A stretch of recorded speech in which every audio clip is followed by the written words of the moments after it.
janë bërë bejlerë të ri, kanë zënë vendet ku i kanë, ashtu siç i kanë pasur, me një saktësi të frikshme.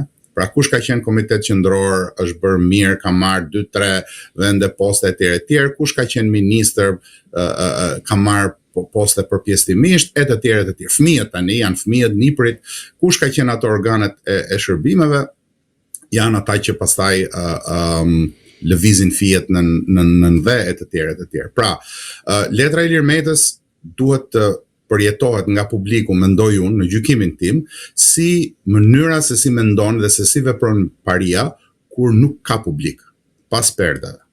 Pra në qoftë se fiket televizori dhe ka një kamerë të fshet, ajo letër tregon se si veprojnë ata, se si ata janë të gjithë në kontakt me njëri tjetrin, se si ata të gjithë shantazhojnë njërin tjetrin me metoda bizantine që i përngjasin vitit 945 e 950. Se si ata, pavarësisht se shahen ditën, puthen natën. Se si ata të gjithë me njëri tjetrin i zgjidhin problemet, duke vendosur kundër pesha, duke thënë që unë kam këtë, më lejo këtë, e të tjera. Kjo, pra letra kishte shumë të vërteta brenda, jo për ato çka thoshte, se nuk e thot do të vërtetën aq hapur Ilir Meta, sepse e di që pastaj ikën koka. Përveç se nëse bëhet i penduar, po ai kishte thënë aty brenda të vërtetën me anë të shpjegimit se si mendon dhe se si vepron paria kur dritat janë të fikura. Në këtë rast, ju si shikoni këtë takim ku raportohet se ka zëra të ndryshëm nga Brukseli që i kërkojnë Edi Ramës që të heqë dorë nga Belinda Balloku dhe të mos e mbrojë atë? Pikë pari, këto institucionet evropiane nuk kanë asnjë lloj vlere më. Janë institucione të vdekura. Bashkimi Evropian ekziston vetëm si inerci dhe vetëm si një bashkësi burokratike tani më. Nuk ka më asnjë lloj peshe brenda vendeve europiane. Më thoni ju, ose pyetni veten, ku ka ndikim të thellë Bashkimi Evropian tani më? Cilën politik të një shteti antar e ndryshon Bashkimi Evropian? Sigurisht që mbeten rregullat, sigurisht e tregtare, sepse Evropa ka nevojë për një treg të përbashkët, sigurisht që mbetet euro, po përtek kësaj shtetet evropiane janë të hapërdara, janë të shpërndara, andaj këtej shumë prej tyre nuk janë dakord me linjën e politikës jashtme të Bashkimit Evropian. Parlamenti Evropian është një farsë e madhe ku është praktikisht një teatër anti-ndryshim, është një teatër anti-presidentit Trump, janë të gjitha instrumenta të një pushteti të vjetër i cili nuk po di se si ta lëshoj ose si ta ndryshoj atë rënien e vet. Problemi është që Evropa tani më ka probleme të tjera, nuk ka problem me Shqipërinë, Evropa ka problemin e luftës që sapo vjen, Evropa ka problemin e energjisë, të cilën nuk di më nga ta siguroj përveç se nga gazi i lëngëzuar. Evropa ka një rënje industriale të frikshme, Evropa ka një rënje të popullsisë së rinisë dhe mplakje të thellë. Evropa ka probleme me migracionin e palishëm.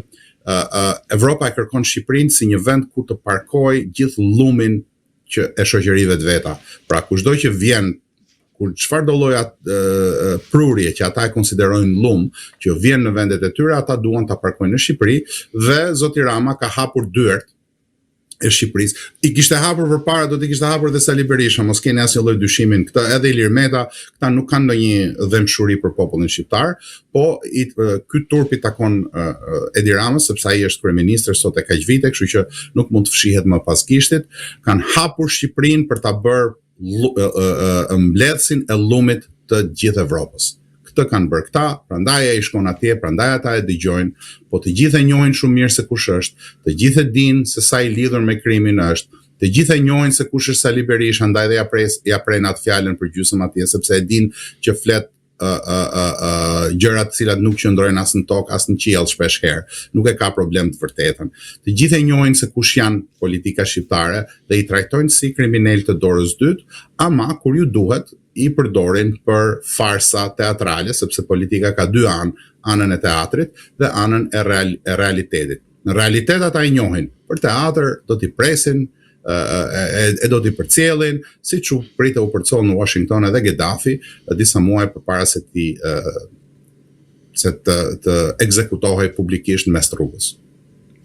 Pra, në këtë rast, institucionet e drejtësisë që mund të bëjnë atë ndryshim sa mund të bëjnë, do ta kenë mbështetjen veçanërisht nga Shtetet Bashkuara të Amerikës dhe jo nga Bashkimi Evropian, që ashtu siç thatë edhe ju, është dukur mjaft i butë në raport me klasën politike shqiptare dhe shpeshherë ka një gjuhë të drujtë sa i përket edhe asaj që ndodh në Shqipëri.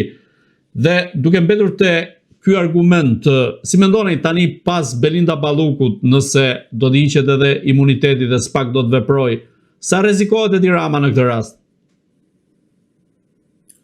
Shikoni, unë do të kisha shumë dëshirë që të mos ta marrim thjesht si mekanizëm politik, sepse nëse do ta merrnim kështu, edhe është e vërtetë, Edi Rama rrezikohet sigurisht, se nuk ka ku shkon më lart, e kemi thënë herë tjetër në këtë podcast.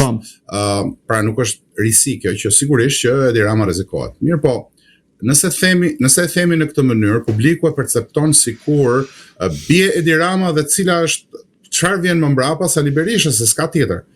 Unë mendoj që nuk ka për të ndodhur në këtë mënyrë. Unë mendoj që nëse bie Edi Rama, ose nëse bie realisht njëra prej këmbëve të tavolinës kriminale antishqiptare të Parisit të Tiranës, detyrimisht duhet bien të gjitha.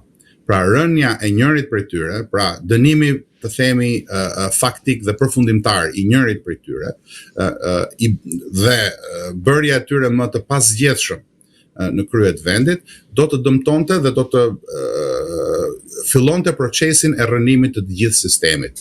Ndaj kështu duhet perceptuar. Pra sigurisht që rrezikohet Edi Rama sepse është i parë i vendit edhe është ai që po bën rezistencën më të fortë.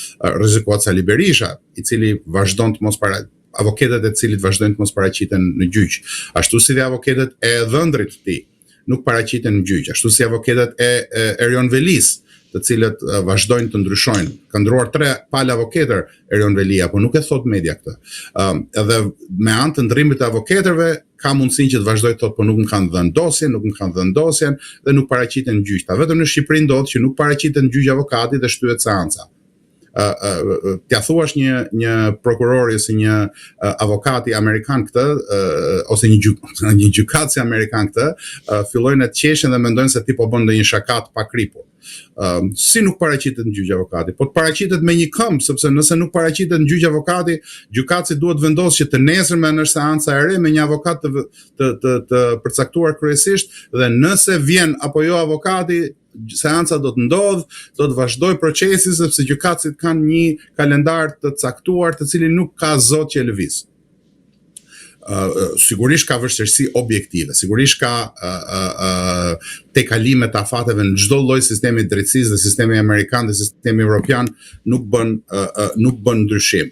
Por mund të themi me siguri që abuzimi që i bëhet kësaj gjëje në Shqipëri është një abuzim qesharak, është një abuzim që rrjedh nga paria e Tiranës. Zoti Roy, Edi Rama ishte në Izrael dhe më pas vizitoi edhe Vatikanin, por nuk e pam në Shtetet Bashkuara të Amerikës dhe atje kishte dërguar ministren e jashtme Elisa Spiropali. Në këtë rast, Edi Rama nuk shkon dot në Shtetet Bashkuara të Amerikës, apo po i afrohet, po themi pak nga pak, një vizitë të mundshme atje që siç deklarojnë kuvend do të jenë në Shtëpinë e Bardhë me Donald Trump për të firmosur antarësimin në Bordin e Paqes? Kjo është një pyetje për ambasadën amerikane, unë nuk përfaqësoj ambasadën amerikane, këtu unë përfaqësoj vetëm Gridroin, por unë do thoja që këto thashë themet që vazhdojnë nëpërmjet gazetarëve, se është një kolegja juaj që ka marrë flamurin këto ditë dhe thotë që zoti Rama pas ka shkuar fshehurazi në Amerikë dhe ka deponuar nuk e thot si i pandehur apo jo, gjë që është e çuditshme, që zonja gazetare nuk e thot, po thot që pas kësh deponuar në Shtetet Bashkuara të Amerikës me një avokat privat për çështjen me Gonigat. Kjo mund të jetë ose jo e vërtet, unë nuk mund ta di dhe duke mos e pasur të konfirmuar në njërin anë apo tjetrën, është pa përgjegjshmëri që të thuhen këto gjëra. Por ajo që unë mund të them është që zoti Rama edhe mund të vizitojnë Shtetet Bashkuara të Amerikës. Ka një mundësi të largët, unë nuk besoj që do ta presin në Shtëpinë e Bardhë, por ka një mundësi të largët që edhe të shkojnë në Shtëpinë e Bardhë.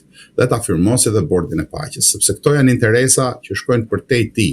Pra ai është në këtë rast duke u përdorur për interesat të cilat ai i kupton dhe nuk i japin asgjë Shqipërisë. Ju thatë që zoti Rama vizitoi Izraelin.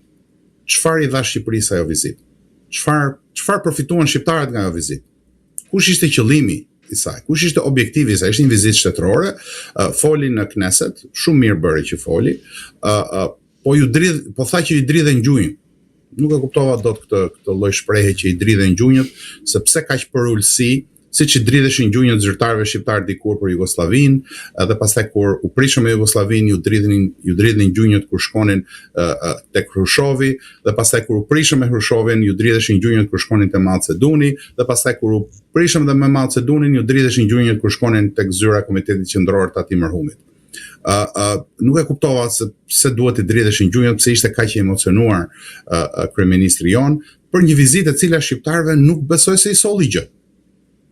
Nuk pruri me vete as investime, nuk pruri me vete as ndonjë marrëveshje armësh, pavarësisht se ka disa marrëveshje të pa publikuara që ne marrim disa lloje armësh nga Izraeli, por një lloj mbrojtje nga Izraeli, por nuk u publikua asgjë. Ishte një vizitë shtetërore e nivelit më të lartë ku zoti Rama mori vetëm blatime personale.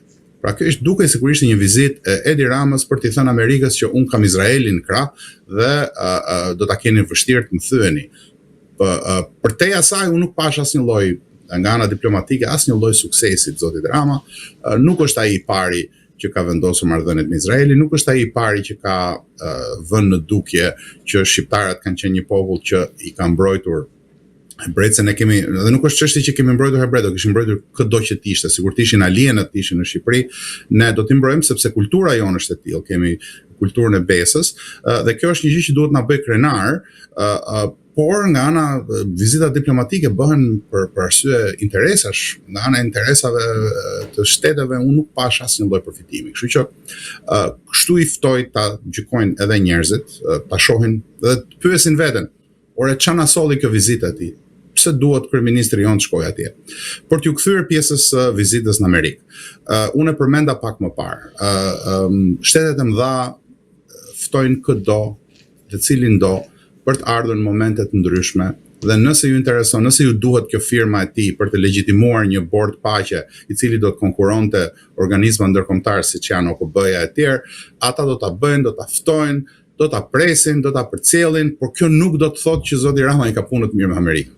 Unë edhe një herë kam dyshimet e mia, nuk mendoj që do ta presi kush në shtëpinë e bardhë, por do gjejnë, ka mënyra të tjera për të gjetur, për ta trajtuar atë mirë mjaftueshëm sa ai t'ju thotë shqiptarëve që ja mua më do Donald Trumpi, dhe nga ana tjetër të vazhdoj punët e veta. Një gjë e fundit që duhet t'ju rikujtoj. Presidenti Trump është ndryshe nga presidentët e tjerë, ndryshe. Është disi më ndryshe, sepse ka një kujtesë shumë të fortë. Dhe unë mendoj që nuk harron kollaj çka është thënë, sidomos kur flitet për të personalisht. Dhe unë mendoj që ka dijeni ose nëse nuk e ka të fortë të qartë në kujtesë, ka njerëz që do t'ja rikujtojnë që ky personi në fjalë ka bërë disa deklarata në fund vitit 2015, fillim vitit 2016, tek të cilat ai kushtëzonte misin shqiptar-amerikane me zgjedhjen apo jo të Hillary Clintonit presidente.